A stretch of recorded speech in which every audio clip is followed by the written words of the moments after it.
ഖുറത്തുന്നാസിഹീൻ ഫിൽ വഅദ് വൽ ഇർഷാദ് എന്ന് പറയുന്ന വിശ്വപ്രസിദ്ധമായ ഗ്രന്ഥമാണിത്. ഗ്രന്ഥകർത്താവ് മഹാനരായ അഹ്മദ് ഷാക്കിർ ഹൗബവി തങ്ങളാണ്. 13-ാം നൂറ്റാണ്ടിലെ പ്രഗത്ഭന്മാരായ പണ്ഡിതന്മാരിൽപ്പെട്ടവരാണ് മഹാനവറുകൾ. ഗ്രന്ഥത്തിലെ ചർച്ചാ വിഷയം വഅദ് ഇർഷാദിനെക്കുറിച്ചാണ്, ഉപദേശങ്ങൾ നിർദ്ദേശങ്ങളെക്കുറിച്ചൊക്കെയാണ്. ഈ ഗ്രന്ഥരചനയ്ക്ക് പിന്നിലൊരു കാരണമുണ്ട്. മഹാനവറുകൾ അത് മുഖദ്ദിമയിൽ തന്നെ എഴുതി വെക്കുന്നുണ്ട്.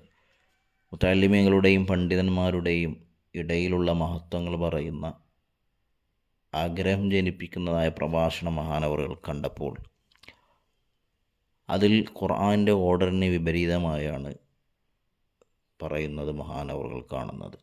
അപ്രകാരം തന്നെ അതിൽ ചില തെറ്റുകളെല്ലാം മഹാനവറുകൾ കാണുകയാണ്.